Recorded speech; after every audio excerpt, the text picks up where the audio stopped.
guys, it's Eric here at Farpoint Farms. Check it out. The fine folks at BougeRV saw my video about repairing the crimps on my solar array and asked if I'd like to work with them to promote one of their inverters.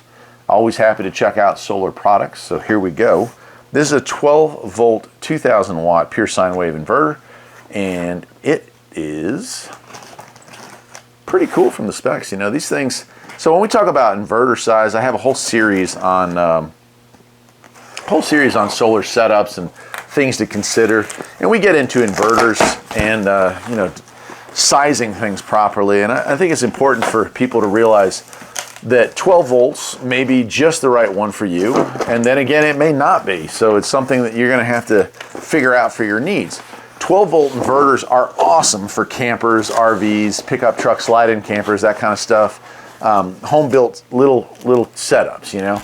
If you want to go off grid completely, if you're talking about a weekend cabin getaway, 12 volts probably still the right answer. If you're talking about a setup like I have where I'm trying to move permanently off grid at some point in my life, 12 volts probably a little low for what you want to do. But that doesn't mean that it's not good for a lot of other purposes. Wow, okay. So first thing I'm noticing is heft, right?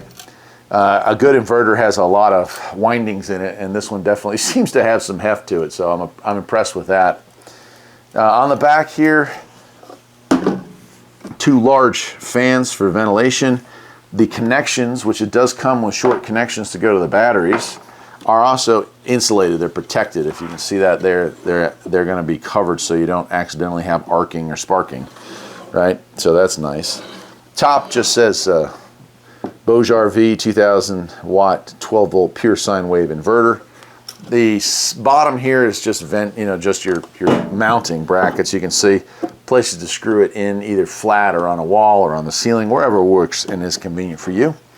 And on the front is where the money's at. We have, and I like this. This is something that, you know, when you get into bigger inverters, this is where you are to be able to hardwire it into a house. So we do have our conventional 15 and 20 amp outlet here, right?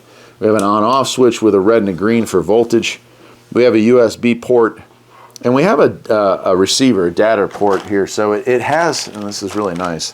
So if you're gonna mount this thing like in a camper, you don't really need to have it in your face, you know? So you can put it wherever you want to, because we have this really long, old-fashioned phone cable looking cable, and we have a remote digital display that's gonna give us voltage and wattage numbers and stuff like that. So I like that. You can really build a very nice, tight system.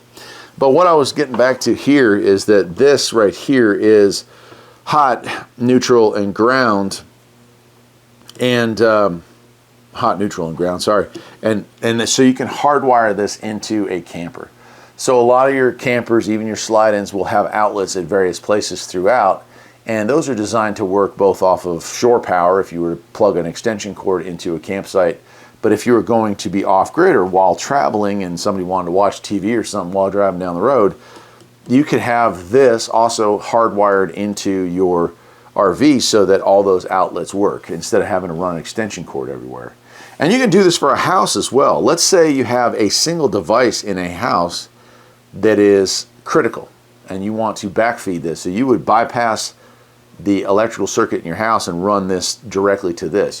You splice into it, bypassing the 120 or 240 that comes into your house and going with that circuit directly to this. They would run 100% of the time off of this inverter with a battery, and of course you would have to have solar to keep those batteries topped off. Again, I've got videos on this stuff if you're interested in it, a whole series of videos on this. So it does have that equipment. It comes with some spare fuses as well. It does have spots for fuses. And let's take a look at the manual here. I appreciate them working with me on this. Like I said, I had a need for their crimping kit, and once they saw that, they were interested in working with me more. So I'm always happy to do stuff like that. So some installation and safety information, some specs, about 3 inches deep, about 6 inches, 5.5 inches wide, and just talking about the connections. So 115 amp, 120 amp, and AC high. Let's see here, installation. So you can actually, oh, that's beautiful too as well. There is a ground port right here. That's what this little cable is for. So you can ground this unit to give your circuit, your system, a proper ground. So if you're setting this up in an off-grid cabin, you want to have a real earth. You want to pound a ground rod into the ground. You can run that to this. It grounds the chassis, which would keep down on noise if you were listening to radios or whatnot.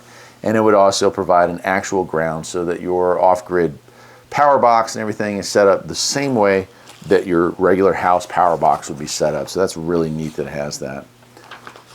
It has a app that you can download as far as how to use it. And then it talks about this.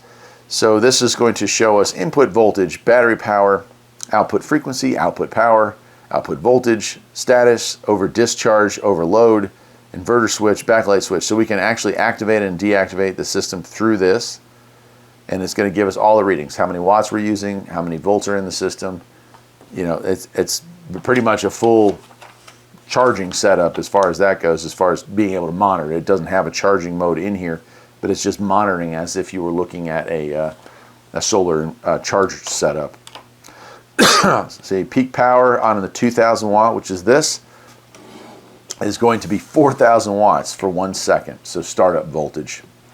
And it's normally at 120 volts, 60 hertz, 12 volts DC input, and that can vary between 10 volts and 15 and a half. You know, a lot of lithiums are pushing closer to that 15 voltage. It is pure sine wave, 90% efficiency, which is nice. It has an alarm that'll tell you at anything lower than 10.5, and over voltage, anything more than 15.5. Can operate between -40 and 185 degrees. That's impressive, and that's in Fahrenheit. And then it does have inbuilt Bluetooth as well, so I assume that you download the app, you can get some stats off of it. So pretty cool. It's got some stuff here that I don't understand, but I'll read it off to you. Harmonic component is less than 3%. No load loss is less than half an amp. I do know that one. Over temp, anything over 203 degrees Fahrenheit, it's going to be like, oh. Weighs 8.6 pounds. And then it talks about different alarms that'll go off if there is an issue. And proper wiring. Really nice. This is in good English too, and it is 16 pages all in English. Pretty awesome. Something that could run a laptop charger, maybe even a TV if you wanted to go all in, a small refrigerator, some lights, that kind of stuff. This would easily handle all that.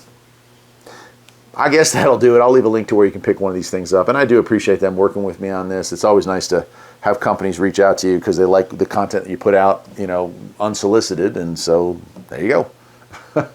Till next time, my friends, take care.